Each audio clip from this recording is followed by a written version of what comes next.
Apapun yang kita lakukan nantinya adalah sebuah hal yang bisa menyelamatkan kita di hadapan Allah Subhanahu wa taala. Karena berapa banyak orang yang Allah berikan nikmat hidup, Allah berikan karunia kesehatan dan kesempatan, tapi sangat sedikit yang mau untuk menggunakan itu ke dalam hal-hal yang bermanfaat. Maka kita kadang bertanya gitu kan, apa sebenarnya hakikat usia yang Allah berikan kepada kita? Bahwa ternyata usia itu tidak bisa menjadikan kita orang-orang yang lebih baik daripada keadaan sebelumnya. Dan apa yang menjadi salah satu alasan Allah masih memberikan kesempatan sehat kepada kita, ketika sehat itu tidak bisa menjadikan kita lebih berguna dalam kehidupan. Dan apa yang menjadikan alasan Allah masih memberikan karunia nikmat yang banyak kepada kita, kalau nikmat itu tidak menjadi ahsanu amala, amal yang terbaik. Maka berapa banyak orang yang hari ini Allah kasih hidup, Allah kasih sehat, Allah kasih kesempatan, tapi nikmat hidup, sehat, dan kesempatan itu menjadikan mereka itu adalah orang-orang yang bisa dikategorikan sebagai orang yang berguna dalam pandangan Allah. Salawat pada baginda Rasulullah Sallallahu Alaihi Wasallam. Allahumma sholli wa sallim wa barik alaih. Semoga kiranya kita menjadi umat Rasulullah yang istiqomah ya. Istiqomah itu kalau kita tanyakan kepada para sufi, para orang-orang ahli tasawuf, istiqomah itu lebih baik daripada 1000 karomah.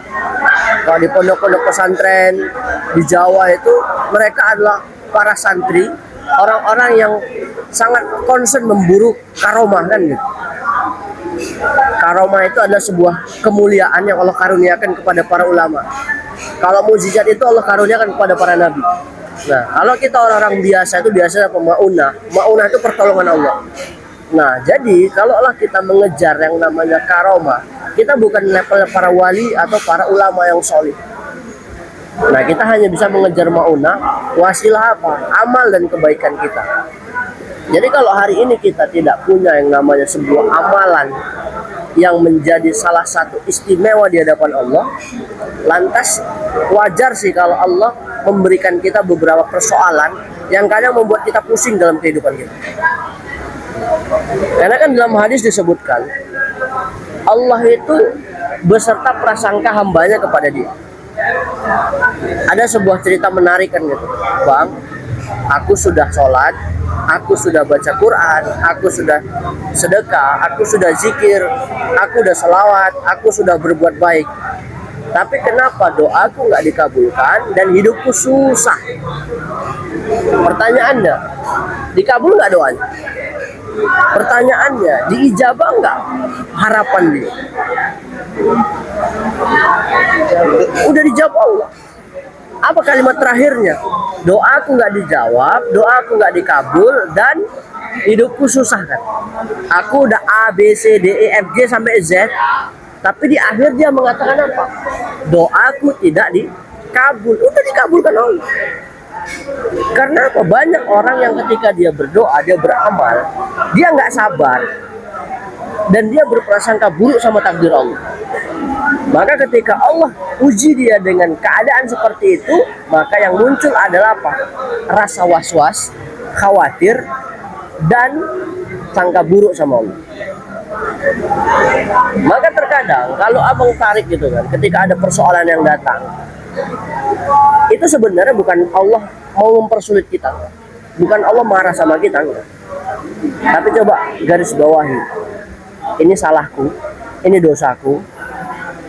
Allah nggak pernah salah, bahkan takdir Allah pun nggak pernah salah sama kita.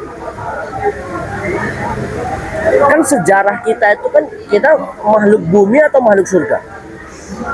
Sejarah manusia, kita makhluk surga.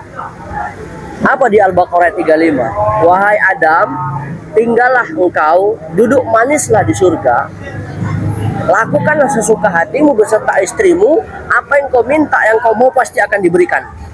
Tapi Allah membuat garis bawah di situ. Tapi jangan dekati pohon itu.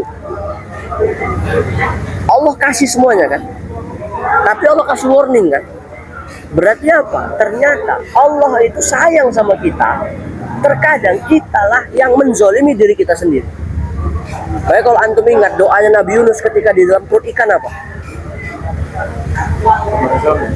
La ilaha illa anta subhanaka inni kuntu minaz zalimin. Karena doa itulah Nabi Yunus dikeluarkan. Dan karena doa pengampunan dari Nabi Adam kepada Allah, saya berdoa Allah ampuni Nabi Adam, maka diampuni. Tapi ingat, harus ada hukuman. Itulah sayangnya Allah.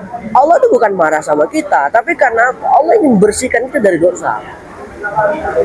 Maka terkadang ketika kita dalam persoalan atau ujian yang datang, kita cenderung menyalahkan keadaan. Kita cenderung banyak menyalahkan A, B, C, D, E, bahkan sampai menyalahkan Allah. Padahal kalau kita mau jujur, apa hakikatnya? Sehingga kenapa ketika orang dikasih cobaan, persoalan hidup atau ujian, banyak yang stres, bahkan nggak sedikit yang bunuh diri. Dia salah menikmati proses. Ada sebuah analogi menarik. Kalau abang katakan ujian itu ibarat sebuah permen. Kalau antum dikasih permen, mau yang masih berbungkus atau yang sudah terbuka permennya? Berbungkus. Pertanyaan kedua, apakah antum memakan bungkusnya atau isinya? Isinya kan? Jadi antum nggak mau nerima permen yang nggak berbungkus, tapi ketika antum dikasih permen, bungkusnya dibuang, ngambil isinya. Jadi pertanyaannya, antum maunya apa? Nah, jadi abang menganalogikan bahwa bungkus permen itu adalah ujian. Jadi kalau keadaannya kita sedang dikasih Allah ujian, bersyukurlah. Berarti apa? Alhamdulillah ya Allah, bungkus permen ini adalah ujian. Sebentar lagi isinya akan dikasih Allah. Nyambung ya? Jadi kenapa ketika orang dikasih ujian, ya Allah kenapa engkau nggak adil, kenapa engkau nggak fair sama aku ya Allah, aku yang sudah beramal, aku sudah berusaha, aku sudah berbuat baik, tapi kenapa ujian dikasih sama aku? Sementara ada orang yang A, B, C, D, E, F, G nggak beramal, nggak sholat, nggak beribadah segala macam, hidupnya enak aja. Ya pertanyaan balik kedua, kalau antum dikasih hujan, berjalan mau berangkat kan? Hujan itu rahmat, berkah, atau musibah? Rahmat kan? Yang menurunkan hujan siapa? Allah. Yang bawa hujan siapa? Malaikat Mikail kan? Malaikat yang menurunkan hujan sekaligus malaikat yang menurunkan rezeki. Datanglah antum. Contoh, kita logikakan. Antum ini pesan barang. Online shop kita bilang.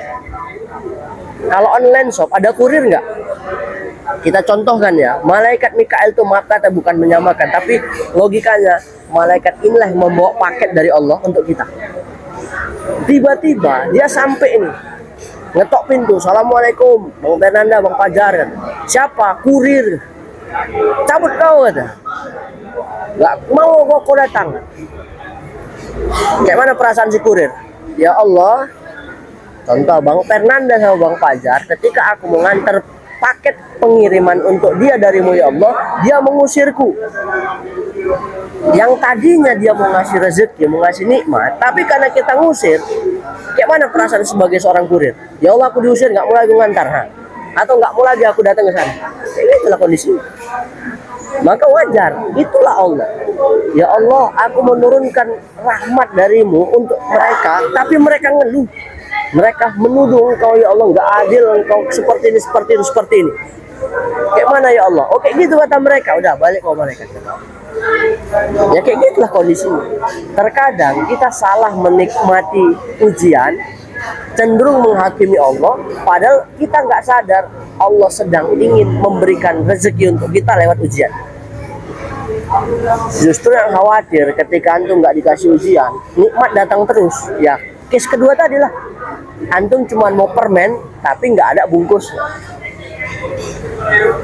Padahal kalau kita logikakan, ketika antum terima bungkusnya beserta isinya sekaligus, yang antum makan tetap isinya kan, bungkusnya dibuang kan, ya kayak gitu ujian. Jadi Allah mengatakan ujian itu sama seperti bungkus permen, campakkan aja. itu nggak penting untuk kalian, tapi aku mau ngasih paket ini lengkap karena aku tahu kalian kalau nerima paket nggak ada bungkusnya kan nggak mau nerima gitu. Kan kadang kita apa udah ngeluh duluan, apa Allah ngasih aku aja yang diuji. Justru kalau orang yang paham hakikat itu, ketika ujian datang dia senang. Alhamdulillah ya Allah. Kan hakikat sabar apa? Asobru inda sotmatil ula.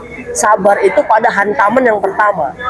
Ketika datang ujian, apa refleks kita? Apa kalimat pertama kita yang kita ucapkan? Kalau ujian, Alhamdulillah ya Allah, turun rahmatmu.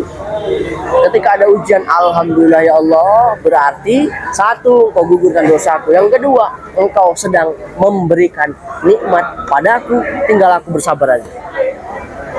Terkadang kita lebih tenang hadapi ujian dibandingkan, aduh kayak mana ini. Padahal banyak hal yang terjadi, logika kita, rasionalitas kita menjangkau solusi persoalan kita, kadang kita stres duluan.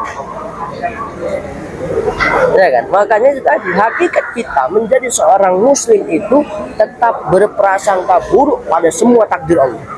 Jangan berprasangka buruk, tetap berprasangka baik pada semua takdir Allah.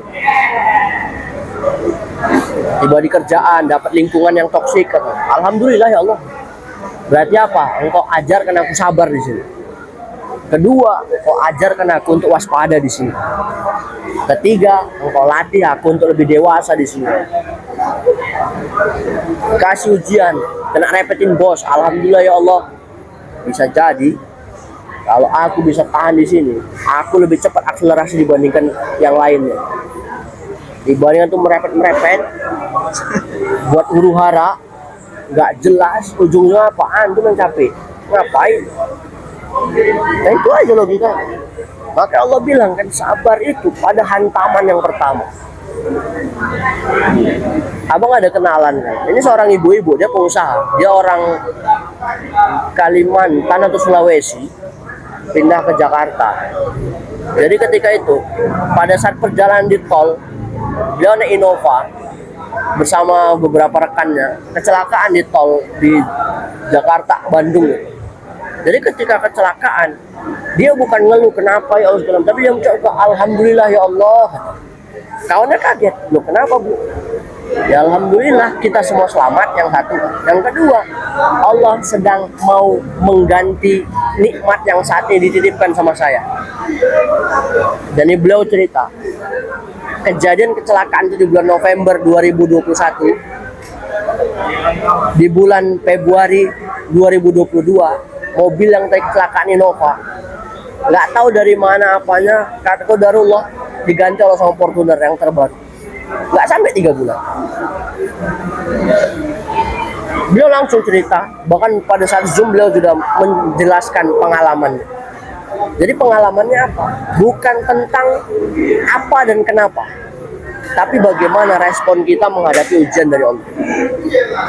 Kalau kita berkeluh kesah, asik capek lah, susah lah, payah lah, ya itu kan akan terpancar. Kalau dalam teori law of attraction ya kan, manusia itu kan seperti pemancar yang ketika kita memikirkan apa, kadang-kadang nanti apa berpikir nanti memikirkan ini, nggak lama bisa jadi akan jumpa, akan ketemu, akan terlihat gitu yang kita pikirkan. Berarti apa? Ternyata kan kita ini makhluk dari surga yang ketika di surga masih terpikir aja udah datang, masih terpikir aja udah kejadian. Nah terkadang kita merusak satu pikiran kita dengan satu pikiran buruk yang kita munculkan sendiri. Dan terkadang hal-hal buruk itu bukan karena Allah, bukan karena lingkungan, tapi kita yang memanggil, kita yang menciptakan, dan kita yang menarik itu ke dalam hidup kita. Makanya kalau kita kaitkan dengan Islamnya, sholat itu ketika apa? Allahu Akbar. Kita mengakui Allah itu adalah zat satu-satunya yang maha besar. Ketika takbiratul ihram sampai tangan seperti ini, kalau abang menyikapinya apa? Itu adalah bahagia tanpa syarat. Maksudnya apa? Kalau kita sholat, kadang udah Allahu Akbar pun, semua masalah pun kita bawa ke sholat. Laporan masih selip berapa puluh ribu, berapa ratus ribu, kemana selisih tadinya? Kemana uang larinya? tiba-tiba apa nggak fokus sholatnya lagi. Ya iya, setan kan merusak itu fokus dan usulnya kita. Kalau kita Allahu Akbar, ya Allah, selesai semua masalahku, udah fokus dengan Allah. Itulah hakikat bahagia tanpa syarat. Nah, yang selanjutnya adalah bahwa kalau kita tahu bahwa Allah itu adalah sebaik-baik pembuat skenario dan sebaik-baik yang merencanakan hidup kita, makanya kalimat hasbunallah wa ni'mal wakil itu sebuah kalimat sakti kalau abang bilang, yang nggak semua orang bisa. Banyak orang Islam, banyak orang beriman, tapi nggak semua orang bisa mengaplikasikan kalimat itu. Karena bang pernah bilang kan, kalau hasbunallah wa ni'mal wakil itu hanya menjadi sebuah tulisan, maka mungkin nggak ada kisah Ibrahim. Kan awalnya di situ, ketika Nabi Ibrahim hendak dibakar, semua malaikat menawarkan. Tapi apa kata Ibrahim? Hasbunallah, cukuplah Allah, wa ni'mal wakil, sebaik-baik wakil, penolong, tempat bersandar. Ya. Nah, selanjutnya, kalau hasbunallah wa ni'mal wakil itu hanya sekedar teori, mungkin nggak ada cerita Fir'aun yang tenggelam di Laut Merah. Ya. Di depan sudah Laut Merah, belakang udah Fir'aun dan bala tentara, mau ngapain lagi? Nggak ada pintu samping, nggak ada pintu ke atas. Kalau kata pasukan atau para umatnya Nabi Musa, udahlah Musa, nyerah aja lah kita. Tapi apa kata Musa? Belum. Tuhanku, Tuhan kita pasti akan menolong kita dan kita pasti akan diselamatkan. Siapa yang tahu tongkat kayu itu bisa membelah lautan? Siapa yang sangka tongkat kayu itu bisa berubah jadi ular? Ada yang tahu. Itulah makanya mukjizat. Mukjizat itu bukan kehebatan Nabi, enggak, tapi itu adalah salah satu tanda yang Allah berikan para Nabi untuk supaya orang itu bisa yakin, beriman. Tapi pelajarannya, Nabi manusia, Rasul manusia. Berarti kan bisa sama seperti para Nabi kalau memang kita berusaha mendekat sama Allah.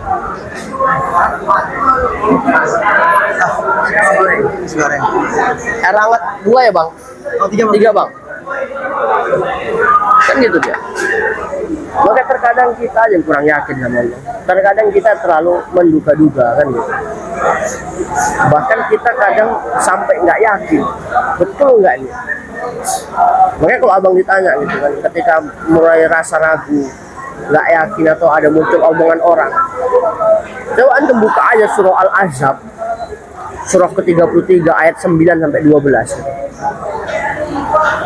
Allah pasti menggaransi pertolongan itu pasti akan kejadian gitu. Nanti bisa kita buka Al-Ahzab ayat 12 sampai 19. Apa 9 sampai 12. Ini ayat 1500 tahun yang lalu turun.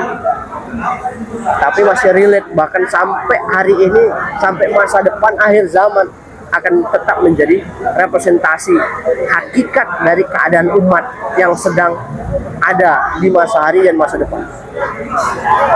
Di saat itu kalian mulai ragu di perang Badar. Allah menolong mereka, bahkan pasukan yang sedikit pun yang tadi yang nggak akan punya kesempatan menang, Allah berikan bantuan dengan pasukan yang tak terlihat.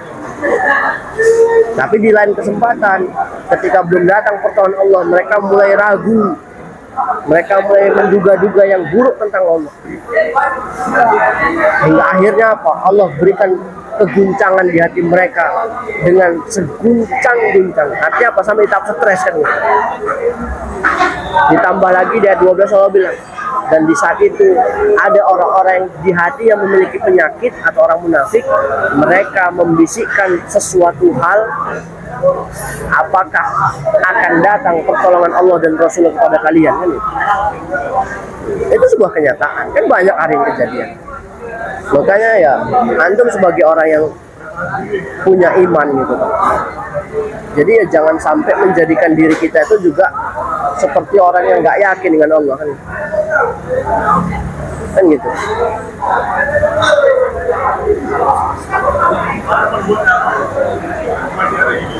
Ya hakikat ujian itu pasti dipergilirkan. Kalau di alang kabut kan surah 29 ayat 2 itu kan, ahasiban nasu ayutraku ayyakul amana wa hum la yuftanun.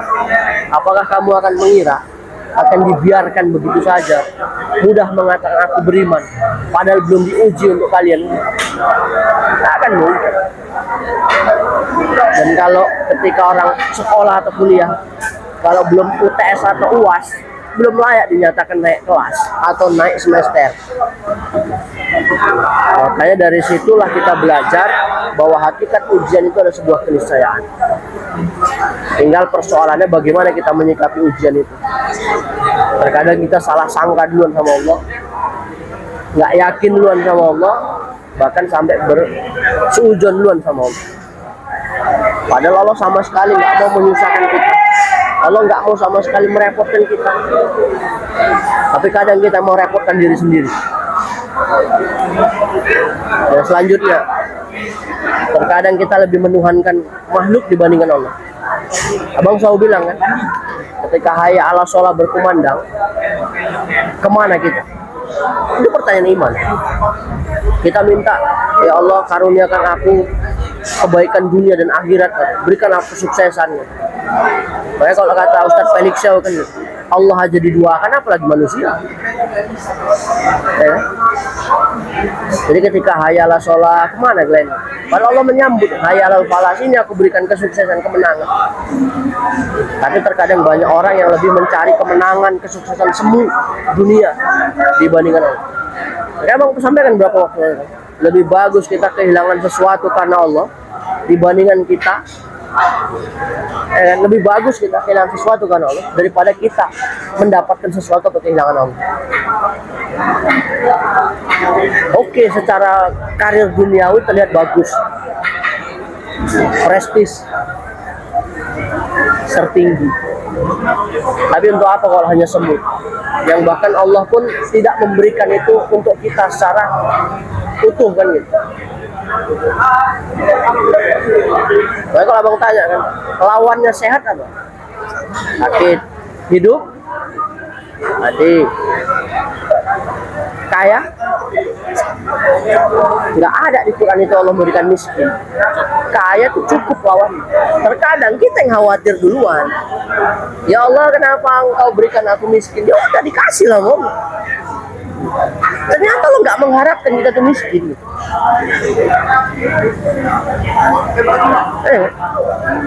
Karena kayak mana wa'agna, kekayaan, wa'na, cukup. Nggak ada wa'agna wa miskina. Boleh berikhtiar, boleh bekerja, boleh berjuang, silakan. Tapi pastikan, apakah yang kita cari, yang kita kejar itu ketika sakratul maut aja bisa nggak menyelamatkan kita? Di alam barzah bisa nggak menolong kita? Di yaumil hisab bisa nggak membela kita? Nah, itu aja pertanyaannya. Nah, terlalu takut sama makhluk pun hati-hati. Makanya ketika kita dikatakan sama Allah kan, allazina iza asobathum musibah, mereka akan diuji. Maka katakanlah, sungguhnya kami adalah milik Allah, dari Allah, dan akan pulang kepada Allah juga. Hati-hati. Abang selalu bilang kan, yang sama kita hari ini adalah hak titip, bukan SHM. Kita cuma HGU, hak guna. Makanya kalau belajar itu belajar dari seorang tukang parkir. Walaupun di Medan tukang parkir nggak diharapkan, ya kan? Awak datang dia entah kemana, awak pulang dia muncul lah. Itu. Tapi belajar nggak dari mereka?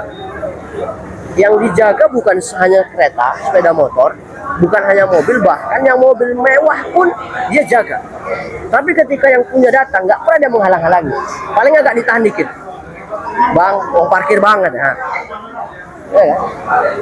Tapi dia nggak pernah merasa bahkan kenapa bang abang bawa mobilnya, nggak ada. Kayak tadi, ketika kita di posisi terlalu memiliki, terlalu mencintai, dan terlalu merasa itu adalah punya kita, hati-hati, siap-siap, pasti Allah ambil. Iya. Terlalu mengagungkan uang, hati-hati bisa diambil loh. Terlalu mengagungkan jabatan, siap-siap kena geser. Terlalu mengagungkan sosok makhluk, bisa diambil loh. Dibuat kita sedih, kecewa. Terlalu mengagungkan jabatan atau deking, tunggu aja. Makanya kalau antum yang lagi ngehits ini kan tinggal nunggu 20 Oktober, nah tinggal nunggu aja sebetulnya. Maka tadi kan setiap hal yang kita merasa bahwa itu adalah milik kita, siap-siap akan diambil. Enggak ada kursi ya?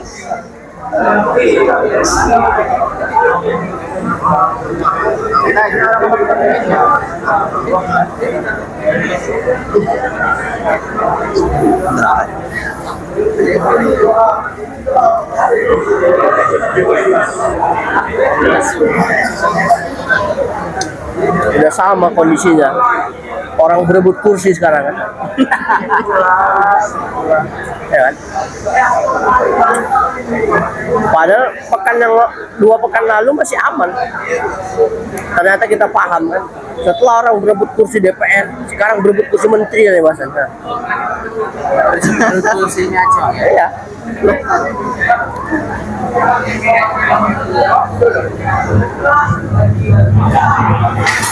Ya itu tadi kan, dari kursi pun kita bisa belajar.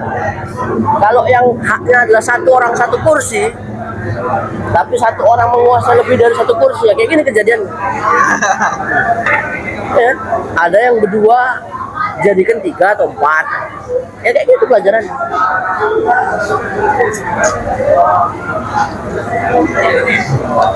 Nggak mungkin duduk di meja juga kan gitu.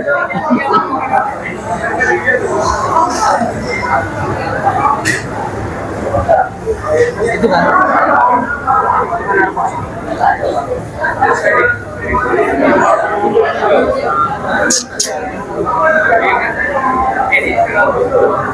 Nah, terus yang selanjutnya ya kan, yang harus kita juga resapi adalah bahwa apa ujung dari obsesi kita gitu. Abang sampai di titik kemarin ada ngobrol dengan salah seorang, dia dibilang konglomerat muda Indonesia. Dia bilang kalau orang melihat capaian bisnis saya, kekayaan saya, kalau ditanyakan apa nextnya, saya juga bingung gitu. Yang walaupun dibilang valuasinya belum besar-besar kali, masih sekitar 5-10 T, ya usia masih 38 tahun. Ini bukan influencer atau bukan yang suka flexing, tuh enggak. Pejabat juga. Dia bukan pejabat, dia memang pebisnis real. Dan orang banyak mengakui, tapi ketika ditanya berapa kekayaan Anda, dia nggak pernah mengaku. Tapi adalah orang yang mengakui dan mengetahui tentang dia. Dia nggak pernah speak up berapa kekayaan, nggak pernah dia bilang. Jadi ditanya kan, what next gitu, apa selanjutnya bang? Saya juga bingung. Secara karir saya udah oke, secara bisnis saya udah di puncak, secara persona untuk menjadi seorang yang mengejar sesuatu dia udah di akhir. Dia CEO, dia adalah founder, enggak. Nah di titik itu sebenarnya kan, berarti apa? Antara karir, nikmat dan iman itu harus seiring gitu. Ya. Karena orang yang di luar itu pasti mereka kan bingung. Yang penting apa? Saya menjalani aktivitas saya seperti biasa aja, menjaga bisnis tak bisa sustain. Kok di titik growth ya udah dalam puncak gitu. Ketika dia cita saham kata, ketika dia sangkut asetnya lebih kurang 15 M di Goto, dia selalu aja.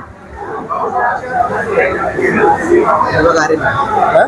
Karim. Enggak, bukan apa. Dia kan ada saham di apa? Di saham Goto gitu.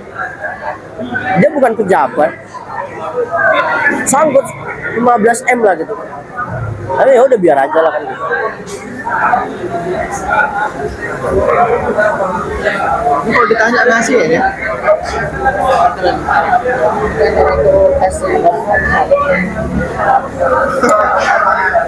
Kasih aja dulu. Rapat aja lagi ya. Biar nggak apa nanti.